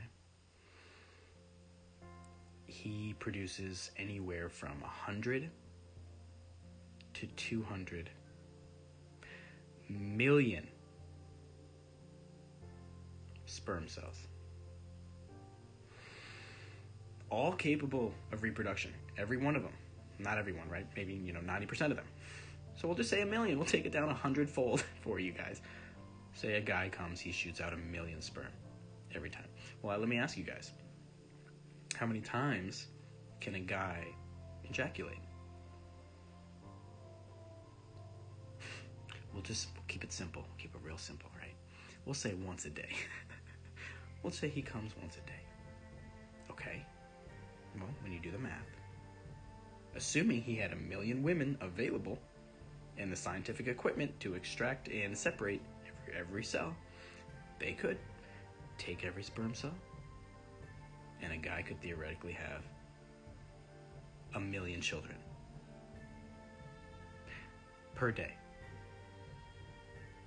From the age of, once again, I think it's in the early teens when guys start, going through puberty, till I believe in the 70s or 80s, I think guys can still have healthy children. Like, you can have children as a guy your whole life, but if you want to have a healthy one, you have to cut it off, I think, around 70 or 80. Otherwise things start going weird with the sperm and their DNA and the way they swim and the way the helixes form. It's not right. You have a higher chance of mutations and things like that the older you get as a man. But that's like 70 or 80 years old. So let's just say for 50 years, a guy can have children. And that's assuming he ejaculates once a day. That means you could repopulate the whole planet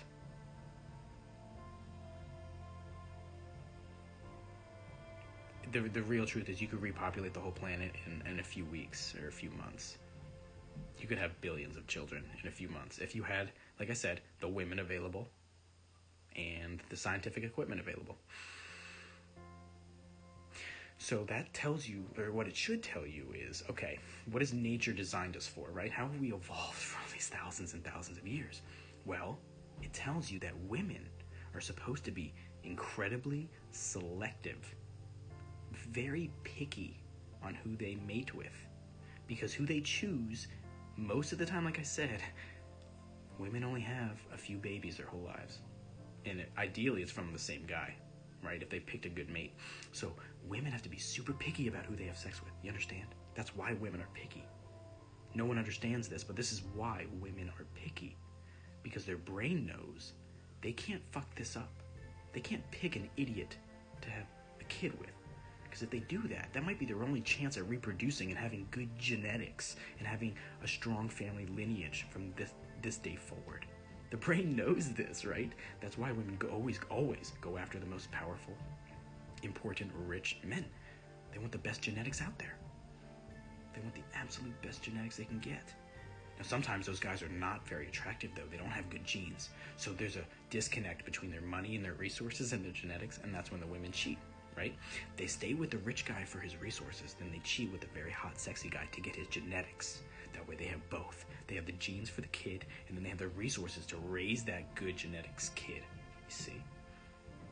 This is so simple, man. So simple. So, men are not designed that way. Men just want to pound everything that moves.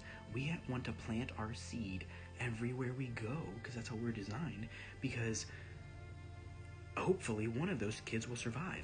It doesn't matter to us if one of them, genetics are not so good, if one of the women isn't the best mom or whatever. Like, it doesn't matter to a guy, because we're not going to be there. We're going around in general, just, impregnating everything. That's how we've been designed. So when women it breaks my heart, dude, when guys cheat on girls and the girl is heartbroken, and she's talking to me and telling me, like, what happened or whatever.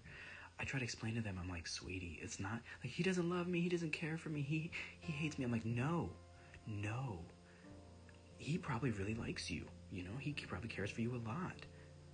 But just because a guy sleeps with a girl, it does not mean he doesn't care for you anymore. Like, if I'm talking to one girl and then I sleep with another girl, because I'm talking to her as well, that doesn't mean the first one, I don't like her anymore. I don't care for her anymore. No, that's not how it is for guys. I like and care for every single woman I've ever been with. Still to this day. A lot of them probably hate me.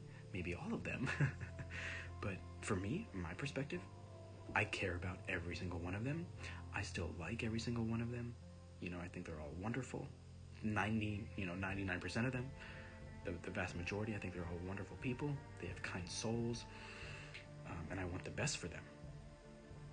So, as a guy, never take it like, oh, he's talking to another girl, he looks at another girl, he doesn't like me. No, that is not how it is. He definitely still likes you. It just means he likes her too. That's all. That's all it is. His genetics, he could have kids with both of you. He could have kids with you, all of you. Millions. He theoretically, he could have kids with the whole planet. That's not going to change the way he feels about you. Okay? So never get mad about that. Whereas on the other side of the equation, oh my God, well, when a girl does that stuff and a girl goes out and, that is the worst type of thing for a guy, because think about it. If a girl goes out and gets pregnant and cheats on a guy, then she comes home to that guy. Can that guy reproduce? Can that guy have children with her? Can he pass on his genes? No. Once a woman is pregnant, it's game over. The beta male lost. It's over. You could have sex with her every day, for every moment, forever, for the next 9 months straight, and she will not have your child. It won't work because she's already pregnant. Whereas a guy, if he's with a girl and he goes out, he sleeps with someone, and then he comes home, could he get that girl pregnant, his girlfriend? Of course. That same night, he could get everyone pregnant forever. So it just shows that our genetics are linked to our behaviors, or they should be, rather, but they're getting reversed now. We got women going out and sleeping around and cheating on guys left and right, and we got the guys that are staying home and being very faithful. And it's going against genetics in both ways, and that's why I think society is miserable, and I think everything is going to hell. It's because we got guys acting like girls and girls acting like guys biologically, and it's fucking everything up. It's fucking everything up. People are going against their nature, and it's just, oh my God, it's horrible. That's why I think everyone is miserable, man. Miserable. These girls have millions of guys, thousands of guys, but guess what? I think they're very sad. I don't think they're truly happy inside. Why? Because if they had one true king, one true alpha male that they loved with their whole heart and soul, then they would feel fulfilled, because that's all a woman needs. She just needs one guy with great genetics, great heart, and personality to give her a child. That would fulfill her. As far as biology is concerned, okay? I'm not talking about your opinion or my opinion. I'm talking strictly from science. All this is a scientific point of view. Factual, objective truths with a little bit of my own personal experiences thrown in. And yours. Like, I'm trying to include you in this. Think for yourself and your own experiences and your own research. So, yeah. Whew. That's a lot. Okay, and like the last thing I wanted to touch on was friendship, and if women and men can truly be friends, and if men and men can be friends, and if women and women can be friends. Well, the short answer is yes and no. See, friendship, at least between same sexes, like guys and guys and girls, mostly is built on adversity, okay? Terrible things happen to both of you, and you help each other out, and you work through it together. That is what forms strong bonds. Now, in today's world, we don't have that. Most of the time, people are just friends by acquaintance because they work together, they, grew up next to each other, whatever. And that is not what psychology, that is not what science tells us forms a strong, emotional, lasting bond. If you want to have a strong bond with someone, you truly, especially if it's the same sex and it's just platonic, right? You're just friends, quote unquote. You want to have a strong bond. This does apply to relationships as well, significant relationships, but I'm just talking about friends. If you want to have a strong bond, you have to go through shit together. You have to go through terrible things. You have to go through darkness. You have to experience horrible things together, trials and tribulations. And the more you do that, it builds trust. It builds a foundation of truth between the two of you, that you can count on them and they can count on you. I don't know how many stories I've heard, or how many of you heard, of soldiers from war, that when they come back, they might have one or two best friends that they stick with their whole lives, because they went to war with them. They fought alongside them. They killed people alongside them. Their other friends died alongside of them. That is adversity. That is true friendship. Pulling your friend out of a foxhole, right? Not just saying, oh, happy birthday, when it's convenient for you. That is not friendship, right? Going to a party, someone's party, and drinking their beer and eating their food because they're your friend. No, that's not true friendship. True friendship is that person got a flat tire an hour away, and you, in the middle of your busy day, stopped what you were doing, went out there and saved them. That is true friendship. Do you see what I'm saying? So true friendship is created not through the good times. No. True friendship is created and revealed during the bad times, during the stormy weather, when you have nothing, when you are at your lowest, when you are sick, when you are hurt, when you are wrong, when you do something stupid. That is when the true friends will reveal themselves. And you might find something surprising. You know what I found? For me personally, I can only speak for myself. I found that I have no one left. Everybody left when the going got tough. So here I am, alone, a lonely lion of truth. Here to give you my truth so that no one has to go through the pain and suffering that I've felt, because I've been lied to and abandoned by pretty much everyone I've ever cared for. Family or friends. And I don't know if I did something to wrong them. I asked them, I tried to. Did I do something to hurt you guys? Did I do something to deserve this? And they just don't respond. I call, I text, nothing. So I know what it's like to be lied to and be abandoned by your quote-unquote best friends and family. And it's all about lies, right? It's all about hiding the truth. That's why this happened. I'm over here like, guys, let's talk about it. Let's work through this. We were friends since we were children and we're adults. We've been friends over 20 years. And you just stopped talking to me one day out of nowhere. What did I do? What happened? So if you have an issue with someone or anything like that, guys, always be honest, tell them the truth. It'll save you and them and everyone a lot of heartache and pain. Because odds are it'll probably be a misunderstanding and you can work through the problem. Most of the time, I would say 90% of the time. There will be times when you can't work through it. There's just fundamental differences or whatever. But that's okay. At least you'll have the truth out there. So same thing with relationships, guys. Guys and girls, cucumbers, strawberries, I don't care what you identify as. Do not come at me with your immature bullshit like that. I don't care what you identify as. Any relationship that you have, you be honest with them. Guy, girl, dog, cucumber, tree, okay? Tell them the truth. If you want to be polyamorous, or polygamous, go for it. That's kind of how I am. I just tell women, like, hey, I like you, you're beautiful, you're cute, but I'm talking to this other girl, she's beautiful and she's cute too. I could lie to you and tell them, like, I could lie to you and tell you, I don't talk to anyone else and you're the only one for me and I'll never be with anyone else. I could lie. And you're like, no, don't lie to me. Of course you don't want the fucking lies. You want the truth. And I'm like, yeah, well, the truth is this. Well, what do most people do? They lie. They say, you're the only one I'm talking to. You're the only one I look at. You're the only one. No. Bullshit. Go through their phone. You'll find out really quick. You are not the only person they're talking to. So I'm just like, dude, just be fucking honest with me. Like, girls, I tell the girls, like, I know you're talking to hundreds of guys. I've seen it many times, thousands of guys. Do not lie to me about that shit. Do not fucking lie. Just tell me the truth. I don't care. I just want the truth. You could be seeing a million guys. I don't give a fuck. If I think you're cute, I want to hang out with you. Bottom line. Now, if you're going to be my Princess Zelda, obviously that's not going to be happening. Duh. But if I'm just trying to snuggle and hang out, I don't care what you're doing, with who, whatever. If you're nice, you're sweet, you're kind, just be honest. That's it. So yeah, so that friendship can exist, and between guys and girls, not so much. Friendship in that way, not really, because once again, this is just human nature. If you're friends with a girl or a guy, you're gonna naturally just want to mate with them if you're attracted, right? The difference is the attraction. If the attraction isn't there physically, obviously you would quote unquote call them a friend.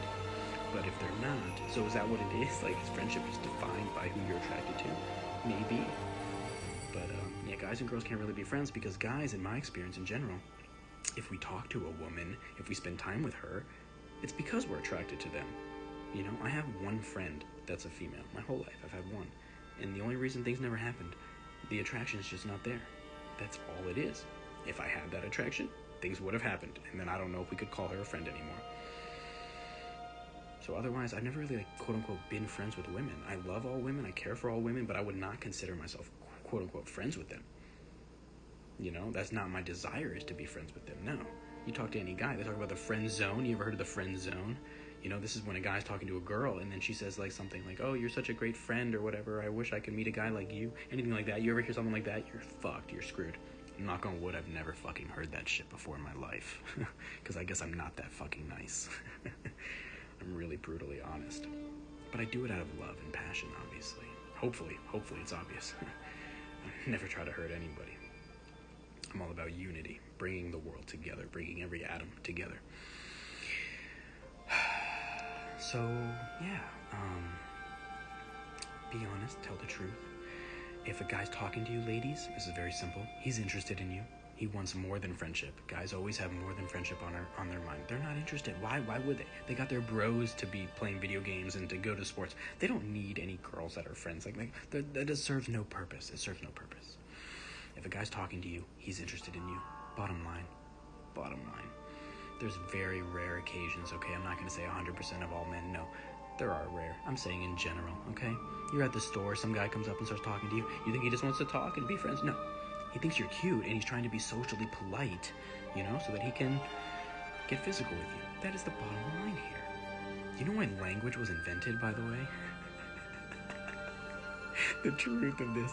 Oh, this will make some of you so mad. Do you know why language was invented? It's to woo women. I can prove this to you right now.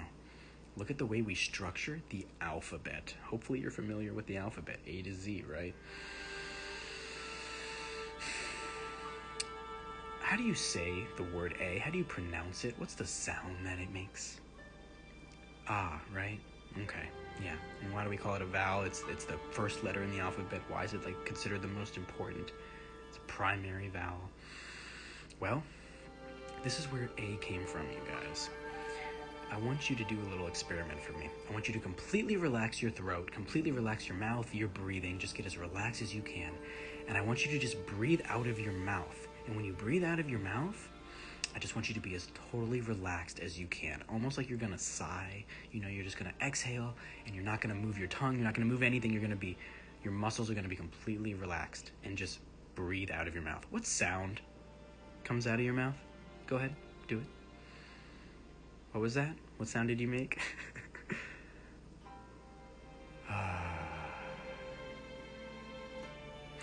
And what sound do we make when we have playtime, when we have, intimacy with another human being?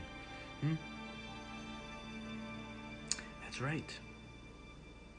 A comes from the sound that we make when we are at our most relaxed. It is the most important thing, where no muscles need to be involved. No thought needs to be involved. It is just exhaling in complete relaxation. Is the feeling of, of sex, of an orgasm. That's where language came from, you guys. It was invented to woo women so that we can, get inside their minds and make them want to stay with us.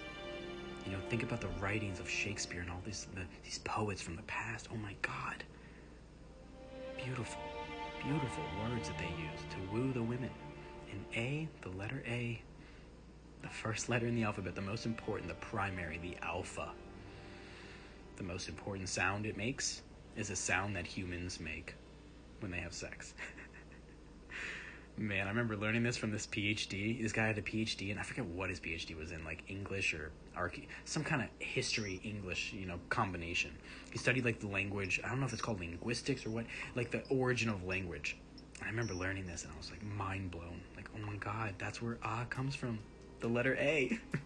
It's the most easy sound that anyone can make. Of course, the most important thing: sex. Language is about sex. Society is about it. Everything we do. All these social media apps. The girls look pretty. The guys try to come after them. They give them resources. They give them money. And then the women select.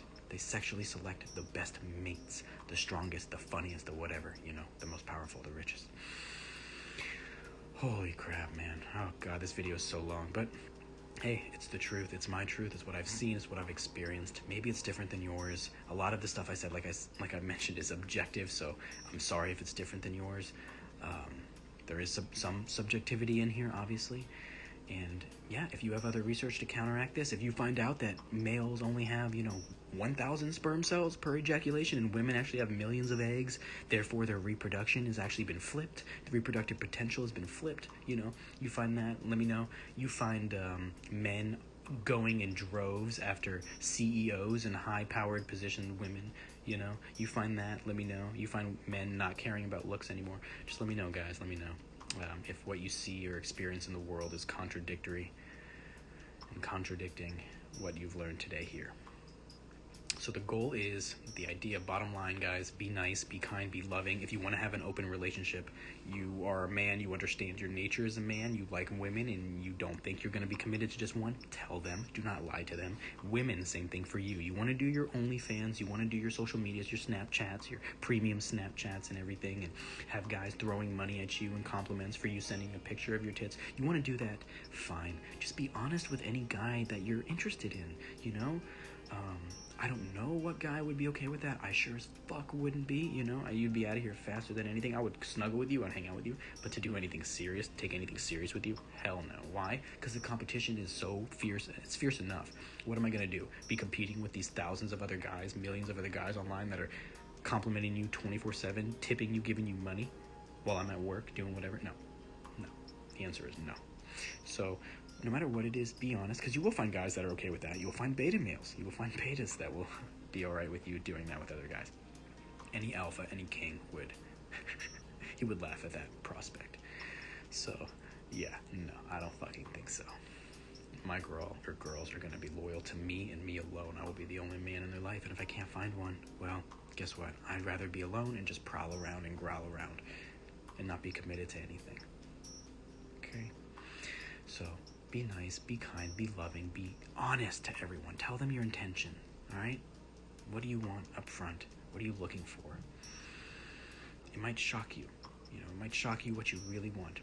Because like I said, when I was younger, I tried to like that. I tried to like girls in positions of power, strong, independent women, the skinny ones, the victorious. I tried to like all those things that society said. Society said, these are the types of women you want. And I'm just like, but I like the pretty girls with long nails and long hair and the big boobs and big butt, and I like when they're kind and sweet and they wear pink and purple and flowers and makeup, and I've only liked it more and more as I grow.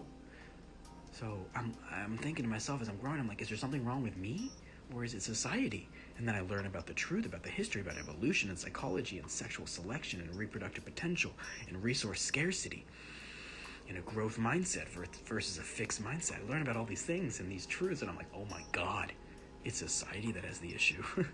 They got it backwards, man. And I'll just end with this. I think the core of all this is that deep hurt that people feel about being rejected. I think people are trying to move away from nature, from our history, because if they continue, they know their brain, the human brain, it's making me smile, but it's terrifying. The human brain knows, it's like, oh shit, we need to survive in some way. And these groups of people, they are the minority, by the way. They are just the vocal minority. They are the few, but they are very loud and aggressive. Or we're going against, women being feminine and giving birth and not having a job and being a stay-at-home mom. That is vilified. That is looked down upon. That is frowned upon in society. You guys understand? Like a woman just being a housewife and having kids and being a family member and being a mom. People don't like that. Other women, the strong, independent women, they get mad. They yell at them. They berate them. They berate these women for wanting to be feminine and beautiful and having their hair long and stuff. Like they go after them. You understand what I'm saying? So it's the vocal minority that is rising above the silent majority. And these poor girls out there, I've met many of them. When I hang out with them alone, guys, when you hang out with someone alone, like, if you can break through their exterior, you can really get to the core of who they are as a person and their personality. And you know what my experience is? Most women, they really are that. They're feminine, they're loving, they're caring, they want to wear pink, they want to be beautiful, they want to be pretty and kind and loving and nurturing. But they're too afraid. They're too scared to. They're too scared in 2021 because of the backlash they know they're going to receive from their friends and family if they're not going after a degree and they're not going after their being a CEO in their own company. They just want to be pretty and have a family, and that's frowned upon, and that breaks my fucking heart.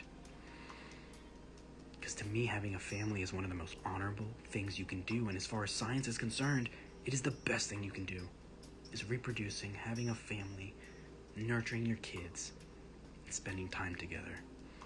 What's better than that, man? No company, no independence is better than that. Building a life with someone who you love and trust and they love you, and then you have children together. Come on, man. So I think this is just a symptom of people who know that they're not attractive to those that they want, so therefore they're trying to ruin it for everybody else. You know, it's kind of like if I can't have them, no one else can. So they try to make everyone else become this way, you know, and to hate men or to hate real women. It's like everything's getting twisted, man, all because of some sick, convoluted sense of, I don't know, self-righteousness or anger, you know, jealousy, I think is what it is too. They see a pretty girl with curves and a lot of guys talking to her, like, that's gonna piss you right off, you know. I know how I feel, man. I see a guy drive by with his fucking car. He's got muscles. Girl gets in, you know. Sexy girl, long hair. Dressing nice. I'm like, damn. I'm jealous, bro. Do I want to go out and then ruin it for that guy and try to, like, tear him down? No, I don't. I just want to raise myself up so that I become higher up on the sexual marketplace. What is it? SMV, or sexual market value. You know, I want to raise my value so that I can pass him. Not that I bring him down. No, I want to go above. Usurp. But that's not how most people work in today's world. Instead of doing that, because that takes a lot of work, that takes honor, that takes respect and pride. Most people don't want to do the work. They would just say, no, let me just tear him down from where I'm standing. That way we bring him down to my level. So if I can't have her, no one else can, you know, type thing. But I think it's mostly flipped the other way, where it's if I can't have him, no one else can. So women are moving away from femininity, and it's causing all kinds of things. Okay, guys, thanks for watching. Guys, if you're talking to a girl, be honest with her about friendship, about all that stuff. She says friends, be like, look, no, actually, I am really attracted to you. I want to do stuff with you. I do not consider this a friendship. See what she says. Be honest about that stuff. And ladies, please don't lie to the guys. If you think that you're friends with a guy, go ahead and ask him real quick if he wants to come over and snuggle with you. See how that goes. And you'll watch your friendship evaporate like the water after the rain in a sunny day.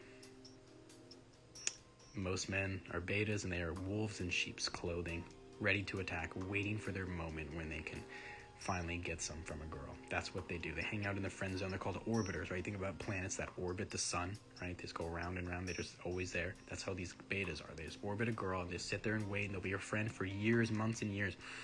A shoulder to cry on till the boyfriend and her break up, whatever happens, you know, and then they finally get a chance. Those are beta orbiters. You probably know them. Hopefully you're not one. Then there's alphas who go about living their life, pursuing their goals and their happiness, and they try to love and be honest with everyone. They look out for the good of the group. Go look up literally alpha and beta males. That really pisses people off hearing those terms. Go look them up and look up the truth about what they actually are. They will surprise you. Your thoughts of what alphas are is actually a beta, and what's your thoughts of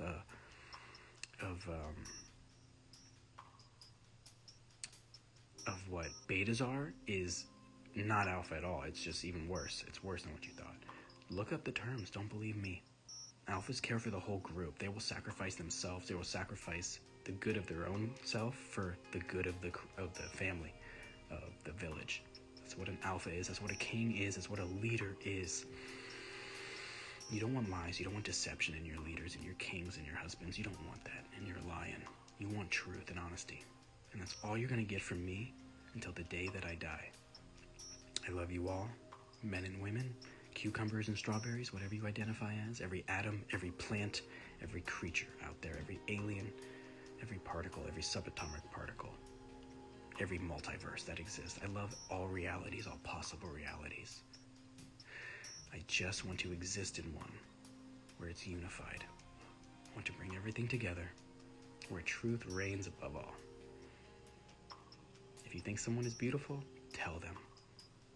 Say something nice. And if you don't have anything nice to say, don't say anything. And never forget, my friends, no one sees what you see, even if they see it too.